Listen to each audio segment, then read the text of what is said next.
I mocked you for being soft, Europe, and you put me in my place. I went to Rome one morning and came back without my wallet. It was plucked right from the outer pocket of my backpack, the flimsy one with weak zippers. 85 euros, credit cards, identification of multiple varieties, apartment keys. I went to the police station the next day to report the theft and promptly lost my iPhone. Possibly a pickpocketing, but more likely a brain fart, an inexcusable fuck-up.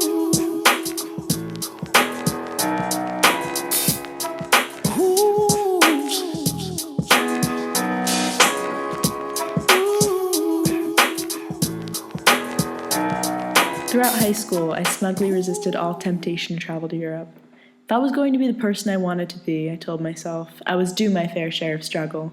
And it was the developing world that was going to define me, not the quaint luxury of Amsterdam or Salzburg or Aix-en-Provence. Instead, I wanted to live in poverty and do meaningful work, to be thrown into a beautiful chaos and undoubtedly thrive. I imagined myself photographing the world in all of its colors and liveliness. I saw myself writing and conveying and living in between lines of metaphors and aphorisms and falling asleep to revelations about human connection and strength. But I knew that my sense of inspiration lived in the accomplishments of others. I knew I needed to throw myself into the world to test exactly how strong my own will to give was. I wanted to live the life I'd imagined. Now, all that magic was not how I found myself in Florence for the first half of my second year of university. That decision was relatively mindless. It was as simple as checking a box, and I couldn't say no when even finances were on the side of Europe. So, for the third time in 2 years, I packed up all my essentials and relocated to a new place, an occurrence becoming more frequent than dentist appointments. But I knew this time it would be different. There was nothing daunting, nothing too challenging. I was stepping into a life of luxury, and I knew time would fly. On the afternoon of August 26th, after 3 long flights, I arrived in Florence. The loss of my luggage foreshadowed what was to come, but I ignored it. This was Europe, after all. Everyone who talked about Italy as if it wasn't part of the developed world had clearly never been to the developing world. Italy is always top dream trip lists, and Florence, if nothing else, was the study abroad capital of the world. That was made painfully apparent at the airport. At least 3 blonde American girls occupied every frame of my vision. Courtney! Oh my god, hi! How was your summer? Wait, you look so good. How do you look so good? I'm literally disgusting. Oh my god, thanks! I literally just went to the bathroom to do my makeup. Before, I was just as gross. 2 unfamiliar yet familiar girls gave each other overly emphatic hugs with open-mouthed grins. They were part of the pile of all-American students, 90% female, who were surrounding 2 peppy middle-aged women, one with a sign that read, NYU Florence, the other with a clipboard. They led all of us out of the airport and into the Tuscan sun for just long enough to see the green of the countryside before showing us to a shuttle bus. 10 minutes later, the van pulled up as La Pietra's giant cast-iron doors were opening, just slow enough to heighten the suspense. La Pietra's gates were like a castle's drawbridge, allowing only approved parties entrance to the 57-acre estate. The whole place breathed green. Towering cypress trees lined the avenue to the villa. The olive groves, fruit trees, and vast lawns seemed to stretch halfway to the next town. So much thought was put into the aesthetic, from the intricately trimmed hedges to the strategically placed arches, statues, and fountains positioned to encourage a particular perspective. After navigating the step-by-step check-in, I was taken to my new apartment in downtown historic Firenze, located a block from both the Duomo and the Galleria Accademia, which houses Michelangelo's David. American universities had bought up all the buildings on the streets off the Duomo, so it was study abroad central. In fact, it was also tourist central. It felt like a sort of meeting between Times Square and Epcot, with a hint of Italia. Although the ratio of American girls to Italians was a bit off-putting, objectively speaking, it was the most beautiful city I had ever seen. Yes, it was crowded and cultivated, but its grandeur was real and authentic. Day after day, I found myself lost in the meandering alleyways, the unevenly laid cobblestone, the perfectly preserved antique buildings, painted warm yellows and beiges. Every turn was as beautiful as the last. The buildings hugged the narrow streets, leaning in as if they were all built like the Leaning Tower of Pisa. Windows were lined with accented shutters. The red-tiled rooftops, the wafting scent of fresh bread, the motos that sped through city streets. I knew everyone should visit this city. The only problem is that everyone did. I still managed to find the hidden parks that felt unknown in a city with no secrets left, the cafes that would never kick me out, the best panini shops and gelato joints. And when all this failed, the art was at least 2 billion years old, so there was that. I had great friends, relatively interesting classes, the best food in the world. I went on evening runs along the river. But even my photographs were boring. A happy couple in front of the Arno, a market transaction, too many people enjoying too many pizzas. I was underwhelmed in a place so artistically overwhelming, the city with arguably the highest amount of per capita inspiration. During the day, I bought lunch from the cafeteria. At night, I ate dinner with friends who cooked. Things were so damn easy, I started forgetting the basic elements of living an adult life. I left my keys behind, misplaced my belongings, put off laundry until I'd been going commando for nearly 2 weeks. My computer broke and I couldn't fix it. The next thing I knew, my wallet was gone. So was my iPhone. All the hand-holding, the overwhelming comfort, the homey ease, well, it resulted in the loss of nearly all my material possessions. I walked home from the police station after filing my second police report of the day. I cursed the cobblestones I walked on, vowed not to spend a penny, and felt unqualified to be a person, promising I'd never again leave the house without a money belt. I survived a year in Brazil, going to, living in, all the places I was told never to near, and nothing was stolen, nothing was lost. Rome, on the other hand, bougie, adored, eat, pray, love, Rome. Ooh, Lordy, my trouble so hard. Ooh, Lordy, my trouble so hard. Don't nobody know my trouble but God. Don't nobody know my trouble but God. Ooh, Always wear your backpack on the front, leave your jewelry at home, and carry no valuables, said Alessandra, my photojournalism professor, 3 days later in preparation for our upcoming class trip to Naples. The exception to the carry no valuables rule was, of course, our expensive cameras, which were the reason we were going, as well as the only object I had left to lose. The photojournalism class was just along for the ride, though. The trip was largely structured around the itinerary of our accompanying group, the Mafia class. Other than a few brief articles we read in preparation, we didn't know anything about Naples. But we were there to document the trip, the city, the presence of organized crime, real photojournalist stuff. But documentation is never as straightforward as it seems, and my feelings about photography were in constant fluctuation. Images lie. Trash is not actually as colorful and beautiful as in Slumdog Millionaire. Slum streets don't smell of vivacity as I had imagined. They smell of shit and rotting garbage. Images skew realities and capture inaccuracies, turning pain into beauty. Photography gives people something to fawn over, something to convince them that they're achieving a deeper connection with humanity. The artistic perspective, not the loneliness of its subjects, is what they want to see. It's beautiful, they say about a bunch of sad strangers. Isn't the world just beautiful? The reassurance that life is just a series of striking moments comes flooding back like an angry stream that's been dammed for too long. But it's a fiend catharsis, and everyone loves a big fat lie. My feelings were complicated because I, too, was one of those glittering assholes who gets off to the perfectly constructed and composed image. I was captivated by the unbearable subjectivity of reality, the space between intellectual curiosity and voyeurism, chaos and order. I loved the freedom to create reality, to quote out of context, to frame and manipulate.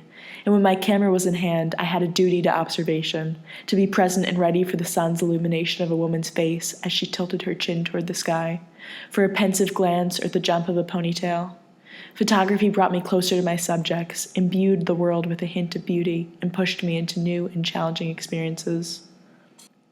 Despite the successive disappearance of many of my belongings, I still found it easy to dismiss the danger we were warned of. NYU is as litigation conscious as any other institution of their size. They wouldn't take us somewhere risky. But I also had a slightly skewed perspective of what qualified as dangerous or poverty or hard. I had lived in Salvador da Bahia, a city in northern Brazil, for a year after all. The city of happiness, number 10 on the most dangerous cities in the world. It was a city that wore its heart on its sleeve, its sweat on its upper lip, its beating drums in every step. I had shown up one day in a bairro called Uruguay, which was like and not like the country. It was in a region of the city called Alagados, flood. Any trace of rain left the area underwater, for the ground had only recently been built. For decades, the neighborhood had been a mess of thousands of stilted shacks hovering precariously over the bay. Within the past 10 years, the city had dumped cement, garbage, unidentifiable chemicals, and lastly, some dirt into the water, bringing the homes up to water and flood level. Fortunately, the ubiquitous hollow cinder block resisted water damage, and no one owned anything valuable enough for concern. Instead of being the student, in Salvador I was teacher. I remember so distinctly the 2 o'clock class hour. It would take all of my willpower to pick up my oversized camera, the one I never allowed myself to be seen with, and head toward the noisiest room in the building. The classroom was scattered with broken desks and the yellow walls peeled, exposing hollow clay cinder block, the weak foundation of every Brazilian slum. A swarm of mosquitoes always hovered in front of the row of barred plexiglass windows. On my first day, the room was packed with rowdy 6-year-olds. It was like being with a bunch of drunks, the errant peeing, the crankiness, the wild ideas, the fights, the gorging on junk food, the yelling, the crying, the uncontrollable laughter. A group of girls huddled in a corner, their 7-inch jean shorts barely covering their toddler butts. Each wore layered purple eyeshadow which popped and sparkled against their brown skin. They looked admiringly at 3 girls in the center of the room. Their hands were on the ground and their asses were in the air. A boy played a crackling, muddled beat out of a shoddy cell phone speaker.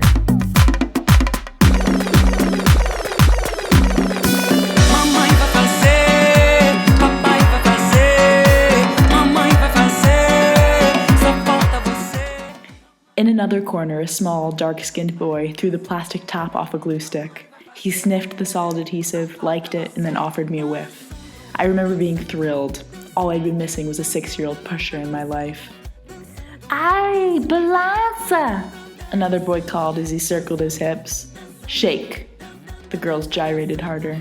No one had noticed me come in.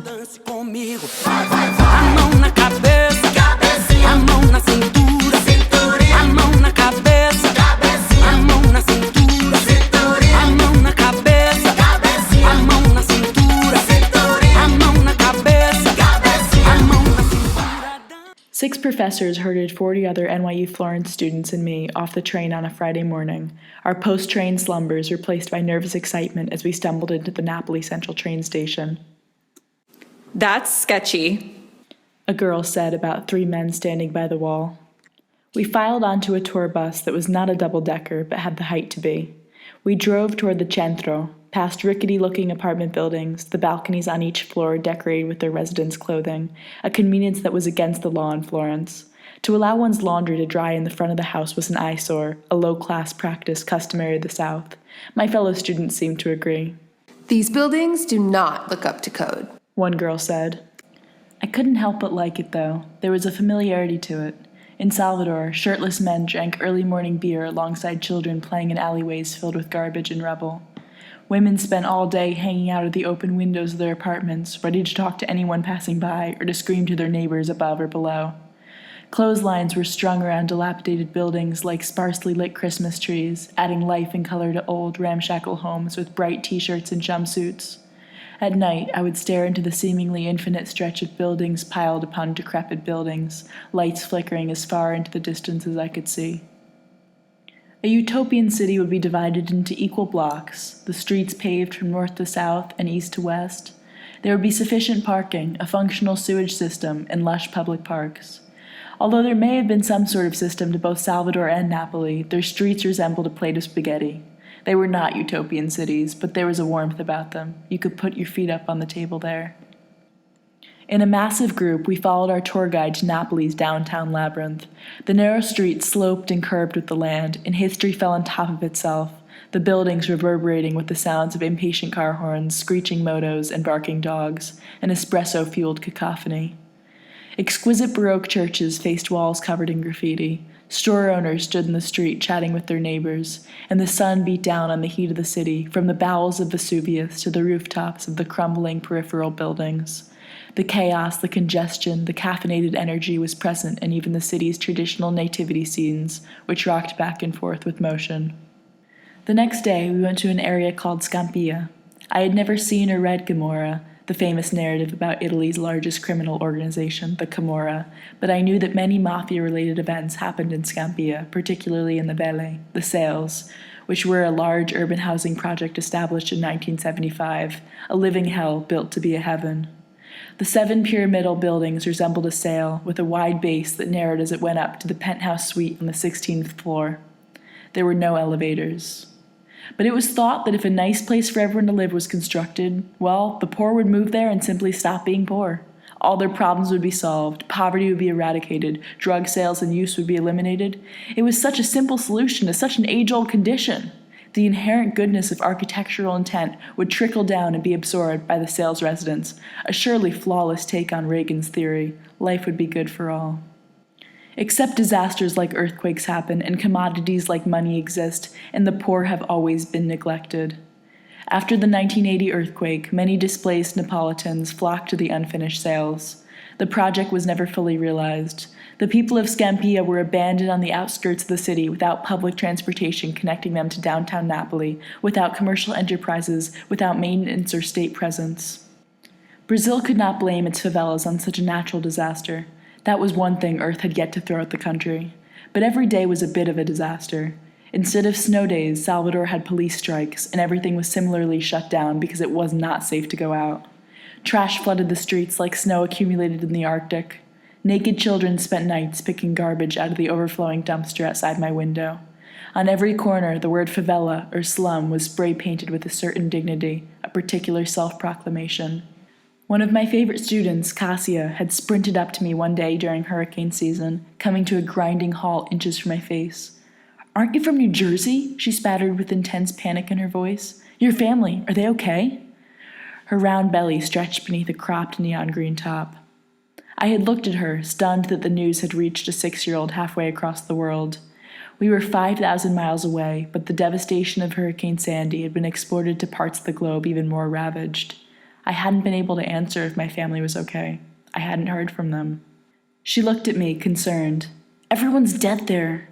I remember smiling at this. Leave it to a Brazilian to be perfectly and unknowingly untactful.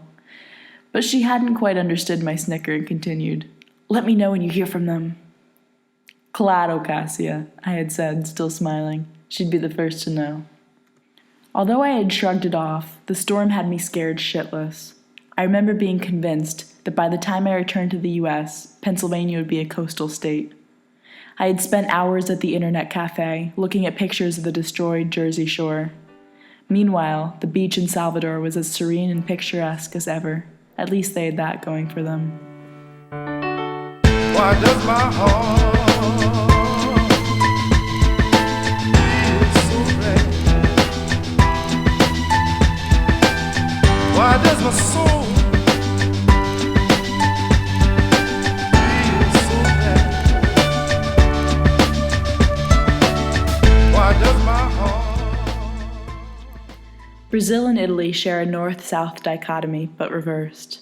In Brazil, the south is Germanic, white, cold, the progressive home to a burgeoning economy, the country of the future, while the north is nearly as African as Nigeria, the crack capital of the world, and according to Southerners, the reason why Brazil is still poorer than other European countries. In Italy, well, just ask the Northern League how they feel about the Mezzogiorno. As we filed off the tour bus, the professors hushed us. Guys, this is serious. Alessandra said. Among Neapolitans, Scampia was regarded as a no-man's land. Unlike many recently pacified favelas in Rio, Scampia did not conduct slum tours. From the balconies, a few kids welcomed us with screams. "Va via!" one shouted. "Go away." I nodded in the direction of our tour guide equivalent, Lorenzo, a round man with an exploding belly and hard eyes who lived in the sales, in some attempt to justify our presence. My eyes darted, from the abandoned toilet bowl that lay in the grass, to the oversized padlock on the gate, to the graffiti that covered the exterior. I couldn't understand the words, but they yelled. Lorenzo led us past the gates and up a flight of stone steps that had been taken by the overgrown lawn and garbage that surrounded the place. The wide corridors that connected the flats carried the voices of the structure's residents, the smells of food and trash. Each level was held up by eroded cement pillars, their exposed pipes rusted over and dripping like dead bodies whose insides had been left to decay. The ceilings of the destroyed towers leaked, the raindrops ping-pinging from one metal support to the next like a dripping tap. Only a place that rains inside could have walls so moldy. Flights of rusty steps, which seemed to hang in midair above an inaccessible courtyard, connected the flats to the walkways. The light could not arrive in, which created a disturbing tone reminiscent of a low-budget sci-fi film. The window panes were shattered, and syringes and crack pipes were scattered throughout the corridors. We walked from level to level with wide eyes, cameras glued to our faces. It was the only tool we had to understand the life around us, but it seemed to do nothing but obscure. Our photographs were rich and complex, but instead of capturing reality with coherence, our images were muddy and evasive. I never had much of an opportunity to consider Salvador through the lens of a camera. My camera attracted too much attention. It would have been snatched in a second by a crackhead with a knife. I had spent so much of that year hating Salvador, its heat and filth and inequality. It was the most and least exotic place I had ever been, the most beautiful and the most hideous. I remember pushing through dirty, crowded streets, the sun pounding down from above and smothering everything in sight. The scent, the perfect balance of sweat, perfume, and garbage, was burnt into the back of my throat. The constant paranoia and prejudice, the drug users, thieves, and whores.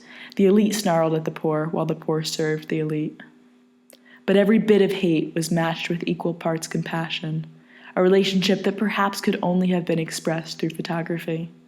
I was helplessly in love with the place, fascinated with it beyond comprehension. It had taught me more than I had ever learned sitting in any one of my classes. Sorry, teachers everywhere. Until I met a Neapolitan, I had never seen someone as devoted to joy as a Bahian. I had been a victim to an American affinity for bitching and repressed emotions.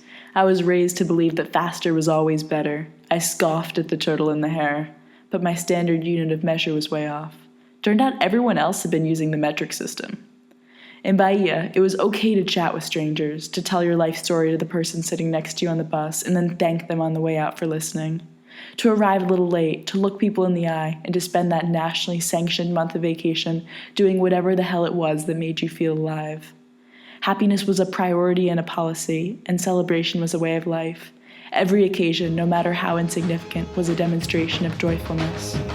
Well, I'm accustomed to a smooth ride. Or maybe I'm a dog who's lost its pride. I don't expect to be treated like a fool no more. I don't expect to sleep through the night. Some people say lies, a lie's a lie. But I say why? Why deny the obvious, child? Why deny the obvious, child? We headed back to our mammoth, over-air-conditioned tour bus, our enormous lenses around our necks. Before boarding the bus that would take us away to places much better, I took a final glance at the ruins around me. On the 7th floor of one of the sails, a woman was leaning out of a window, a small boy on her right hip. I waved and she smiled slightly, her lips pressed together. The toddler in her arms squirmed to peer out the window, then lifted a chubby arm and waved back. Napoli, like Salvador, was a forgotten postcard festering at the bottom of the boot, wrinkled and dusty, but alive and kicking. They were breathing cities waiting for their owners to pick them up, clean them off, and send them love from all over the world. They were rough, yes, but they were captivating, their histories overlapping and intertwining, their beautiful displays of the past, potential for the future, and mess of the present. Their two former capitals, neglected until they had fallen from their glory, turned into scars that their countries tried to conceal, but I could not ignore them. It is hard to find anything to say about life without immersing yourself in the world, but it is also just about impossible to figure out what to say or how best to say it without getting the hell out of it again. So I looked at a topographical map and picked a particularly textured town in the Alps. I bought a train ticket and took off for a weekend. I climbed mountains and breathed dry winter air. And so there I was in a mountain town in northern Italy. I had already clocked an early Sunday morning hike to a medieval church and had stumbled upon a small cafe on the way home. Outside, I watched the bustle of the Christmas market, fully stocked with Belgian waffles and caramelized nuts. Happy babies smiled and dogs wagged their tails. I sipped a steaming glass of drinkable hot pudding, i.e. Italian hot chocolate, and I felt the pull of continents. Italy seducing me with its quaint luxury, its fireplaces in antiquity. Brazil reminding me that not every place can be so lucky and that not every town is a fairy tale.